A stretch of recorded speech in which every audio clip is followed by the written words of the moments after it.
Capitalism.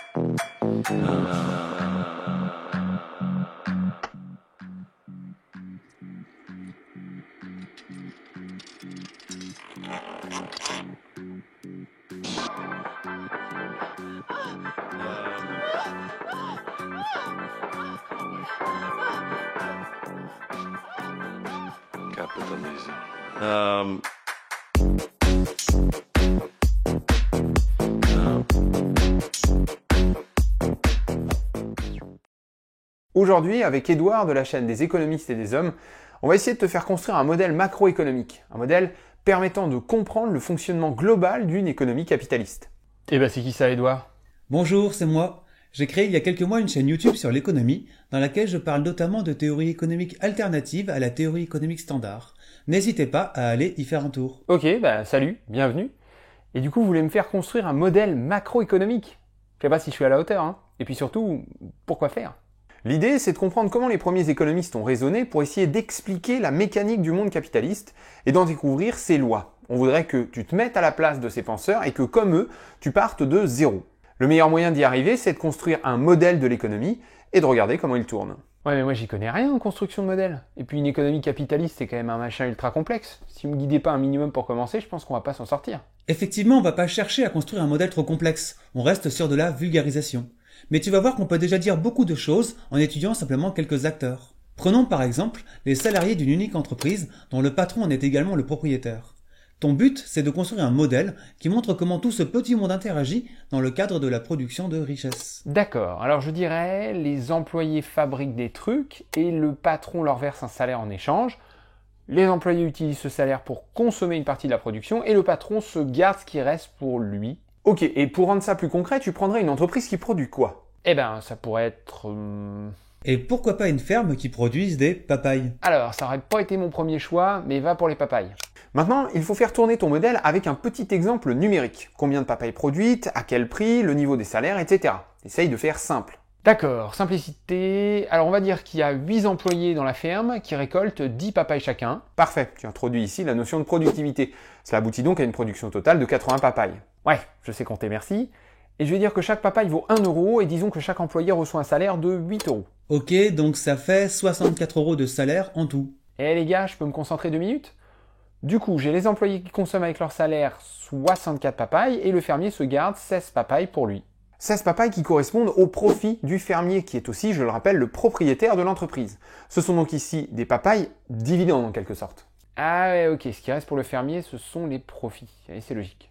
Et du coup, que faire des 64 euros désormais en possession du fermier? Eh ben, il en a besoin pour payer les employés pour produire 80 papayes de plus au tour suivant. Parfait, donc on a un modèle qui tourne avec des salaires, de la consommation et des profits. Quelle serait alors l'étape suivante pour rendre ton modèle plus réaliste? Eh ben, il faudrait que je tienne compte de l'épargne. En général, les gens mettent de l'argent de côté, ils dépensent pas tout en papaye. Et c'est tout?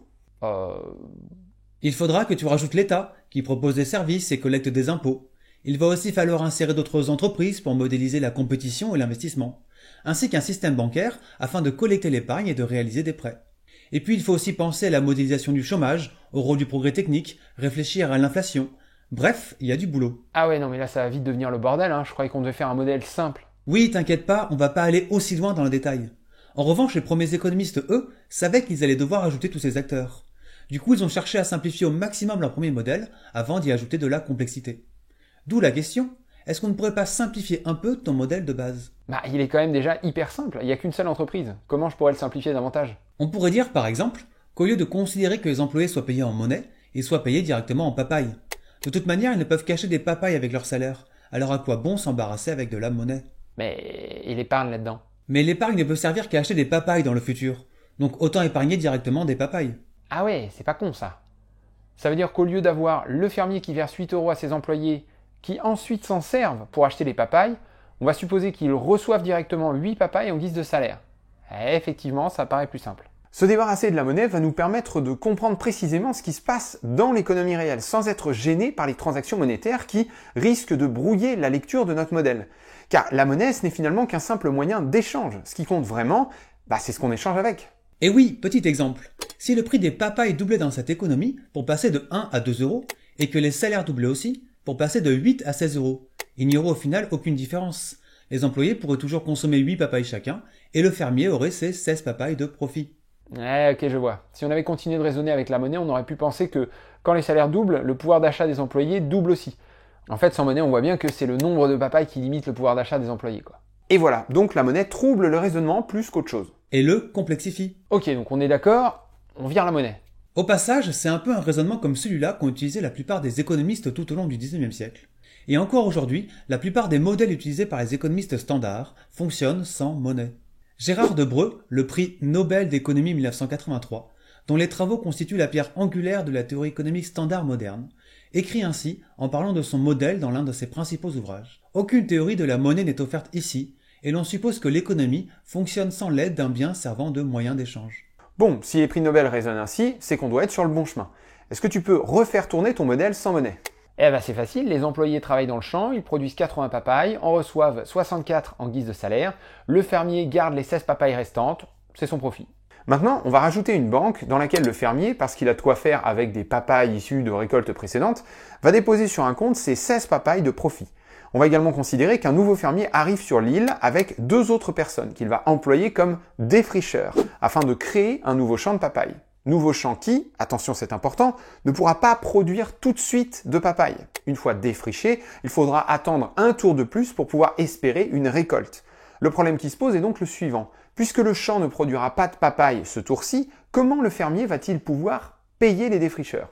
Eh ben, c'est tout bête. Il peut emprunter les 16 papayes à la banque pour payer les mecs. Ça fait 8 papayes chacun, et au tour d'après, il pourra employer les mêmes mecs pour planter et récolter des papayes.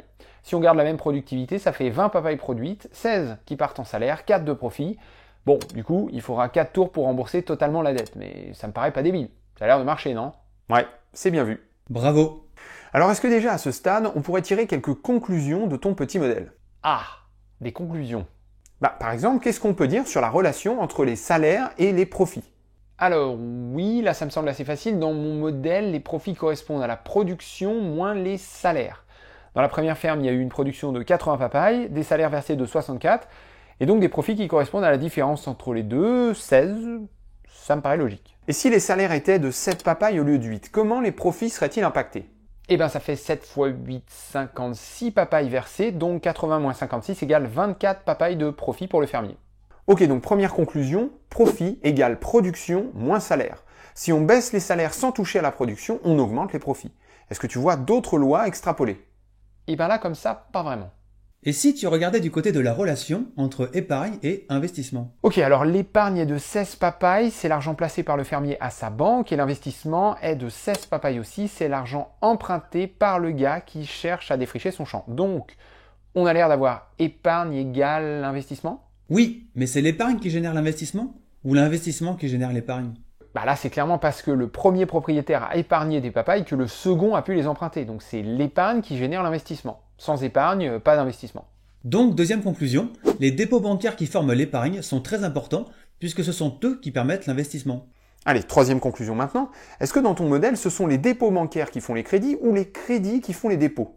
C'est ce qu'on vient de dire, non? C'est parce qu'il y a le premier propriétaire qui a déposé des papayes à sa banque que la banque a pu faire un crédit au second propriétaire. Donc c'est le dépôt du premier mec qui permet au second d'obtenir un crédit. Sans dépôt, pas de crédit.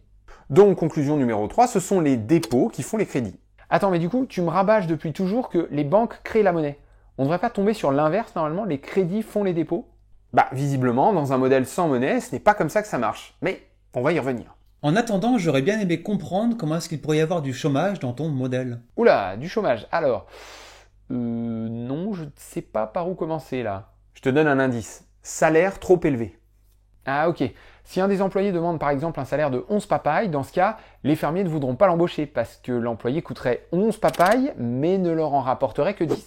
Cet ouvrier se retrouverait donc au chômage, mais il serait au chômage uniquement parce que ses prétentions salariales sont trop élevées. Ce qui nous amène à la conclusion numéro 4, le chômage s'explique par des salaires ou des exigences salariales trop élevées. Et maintenant, juste une dernière question. Est-ce qu'il peut y avoir une crise de surproduction dans ton modèle? C'est-à-dire une situation dans laquelle les entreprises ne parviendraient pas à écouler l'ensemble de leur production.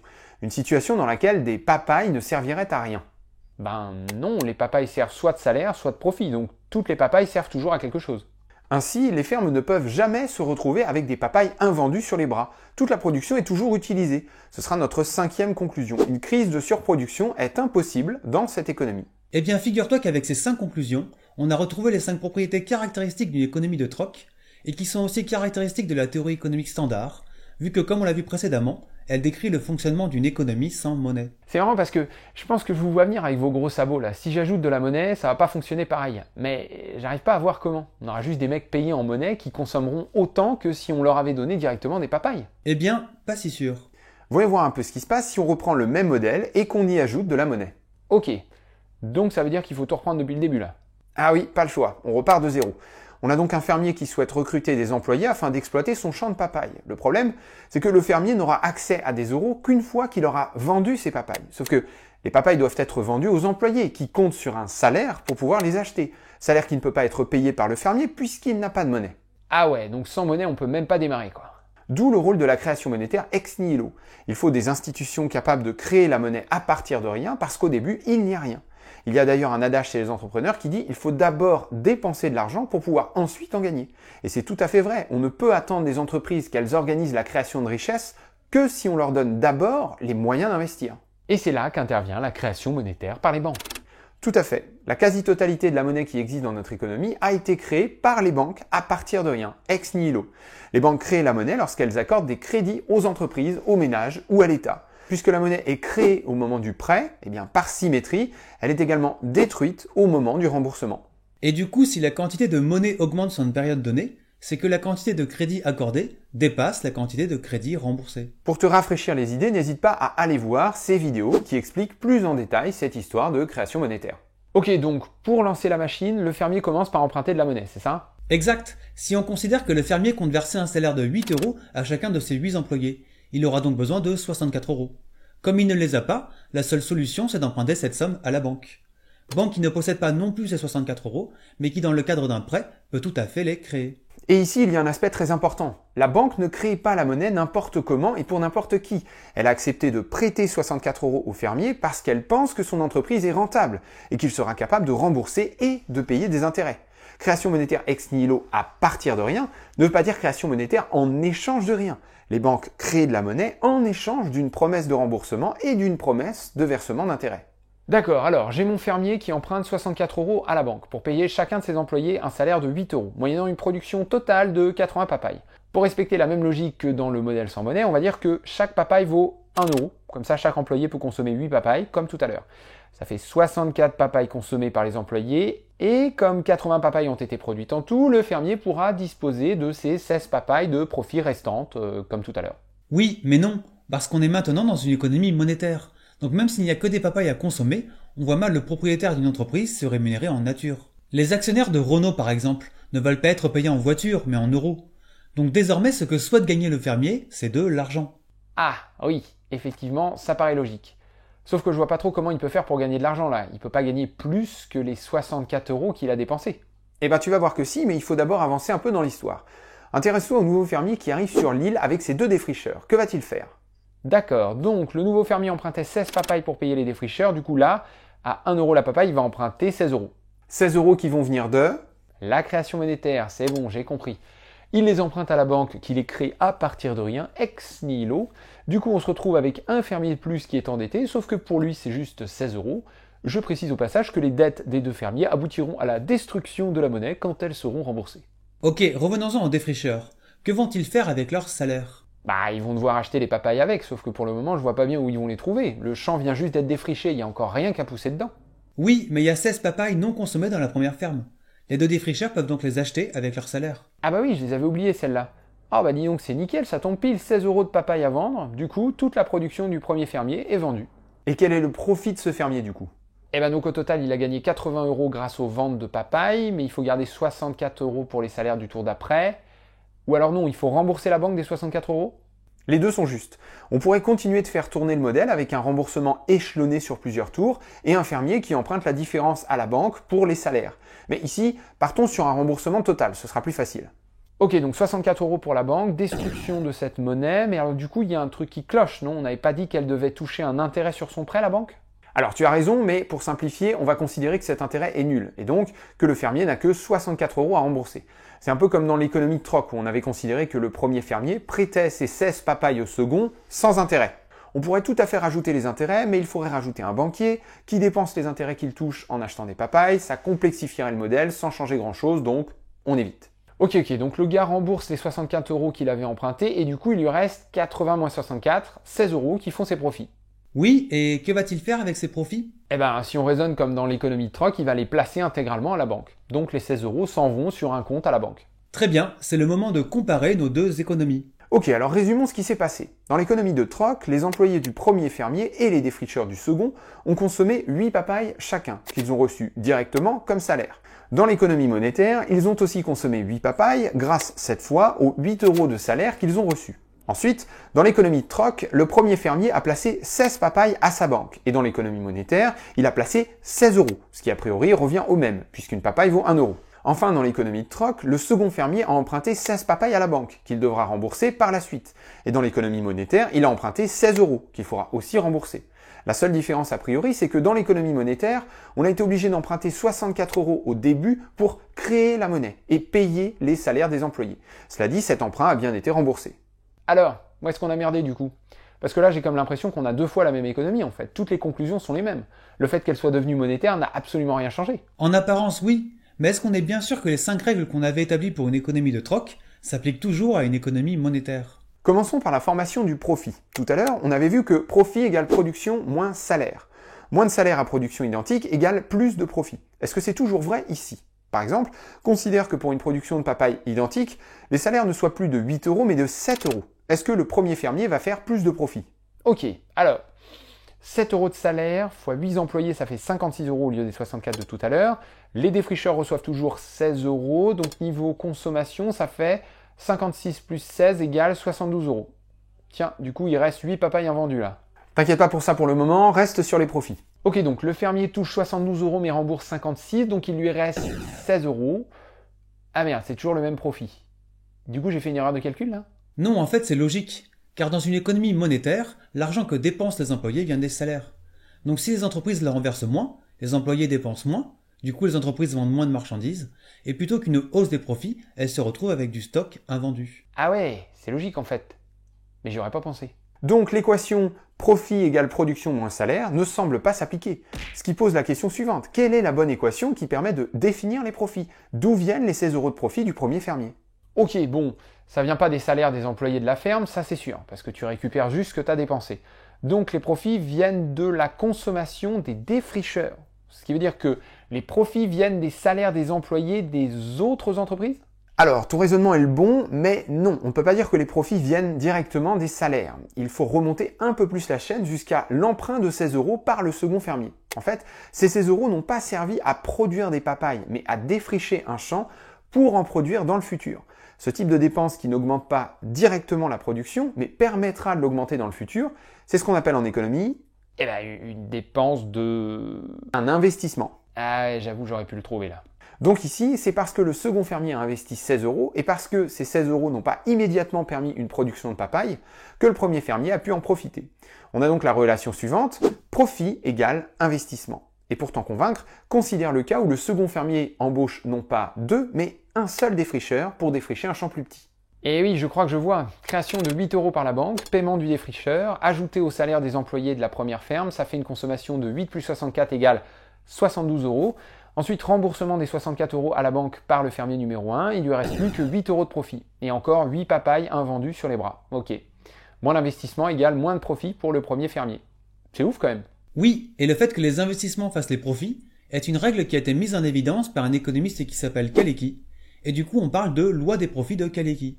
Une loi dont la plupart des étudiants n'entendront jamais parler à l'université. Mais bref, passons au second point, la relation entre l'épargne et l'investissement.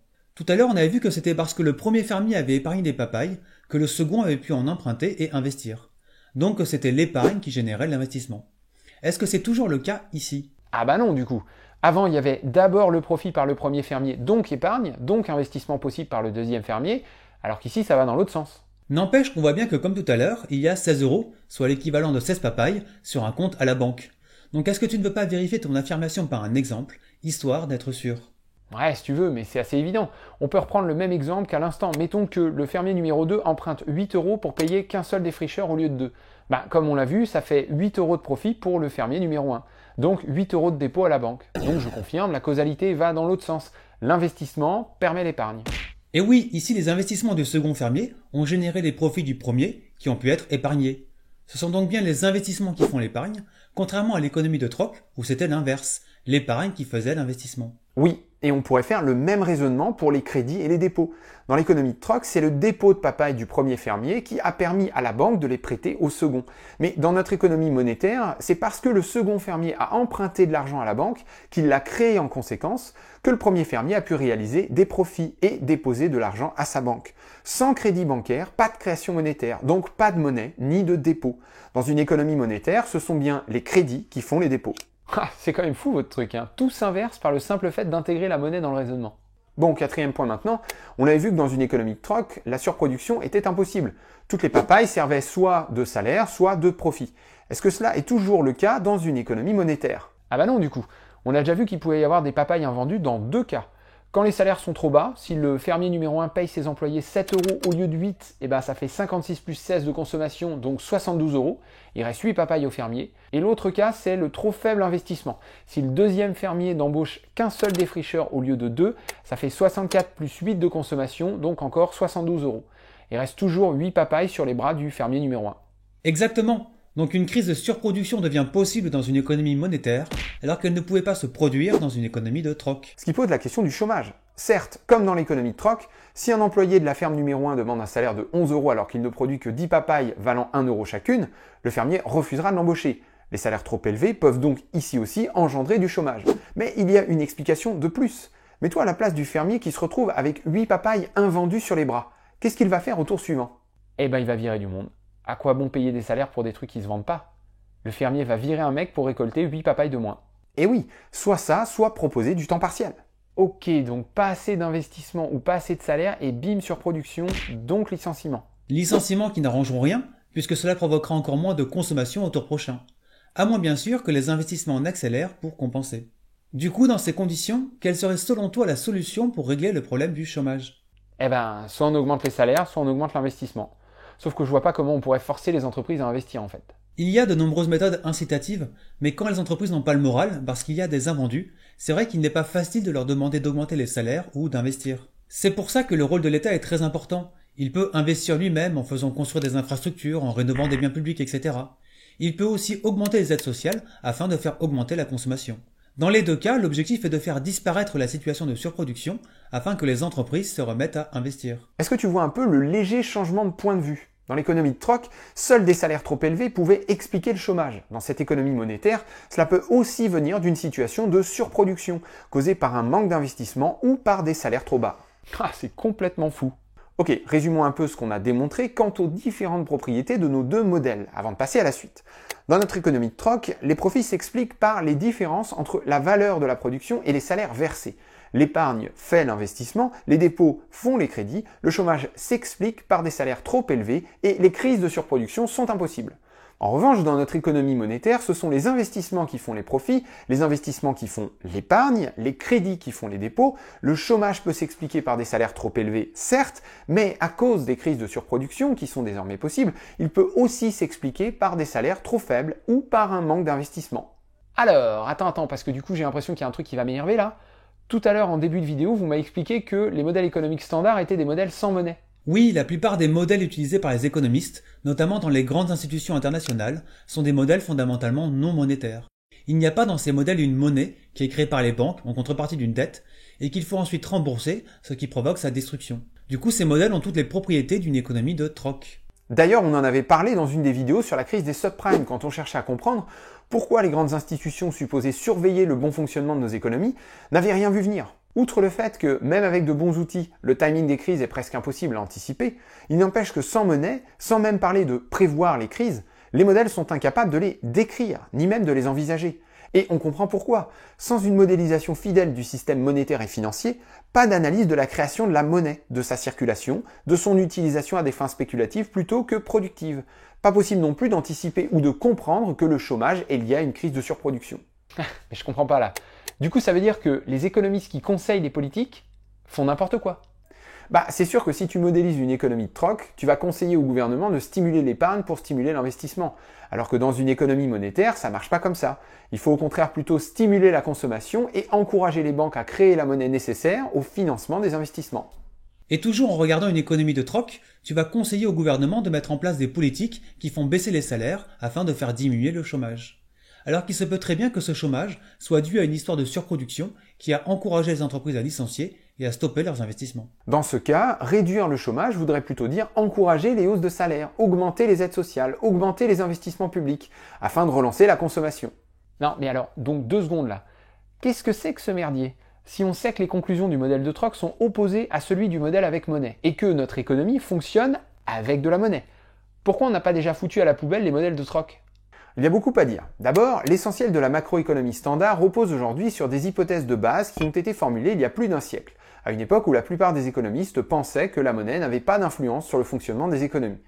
Depuis, par ajout de couches successives, et à partir de ces hypothèses qui négligent la monnaie, on a construit des modèles toujours plus complexes, ce qui rend la remise en question d'autant plus difficile.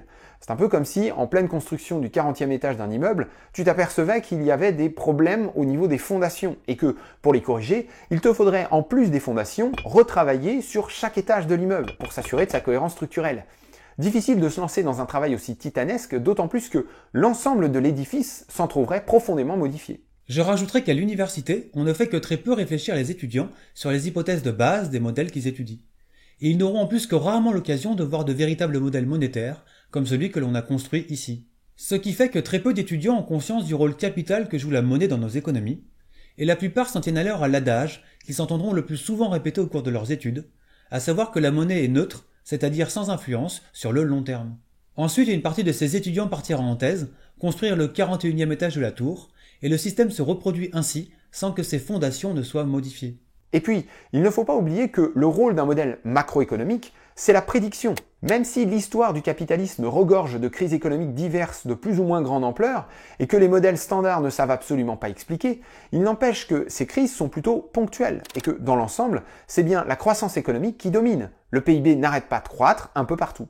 Du coup, les modèles de troc sont vus comme de bonnes approximations de la réalité, puisqu'ils prédisent une croissance continue sans jamais aucune crise. Évidemment, quand une crise pointe le bout de son nez et qu'elle est majeure comme celle de 2008, les modèles de troc sont pointés du doigt, mais le débat reste le même.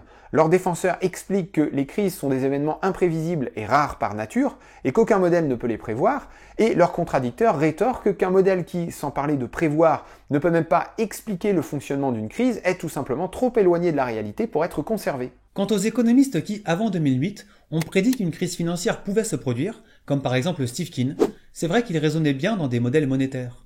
Et ces modèles auraient pu nous aider à mieux prévenir ou combattre les crises financières. Mais ils ne sont pas réellement prédictifs, dans le sens où ils ne peuvent pas dire exactement quand aura lieu la prochaine crise. Et puis de toute manière, ils sont si différents des modèles standards qu'il est très difficile pour un économiste classique ou un étudiant qui a suivi un cursus économique classique de les comprendre. Ce qui fait que ces modèles ont beaucoup de mal à se diffuser. Merci d'avoir regardé cette vidéo, n'oubliez pas de commenter, partager, liker, un très grand merci aux tipeurs pour leur soutien financier et bien sûr, un énorme merci à Edouard qui a eu l'idée de cet épisode passionnant sur les modèles monétaires, modèles sur lesquels il a écrit sa thèse. Je vous invite à aller voir sa chaîne et à vous y abonner. Un très grand merci à toi aussi Gilles, ça a été un plaisir de réaliser cette vidéo avec toi. Et un grand merci aussi à vous tous pour avoir regardé cette vidéo. Et je vous propose maintenant qu'on laisse à Joanne Robinson, célèbre économiste post-keynésienne, le mot de la fin.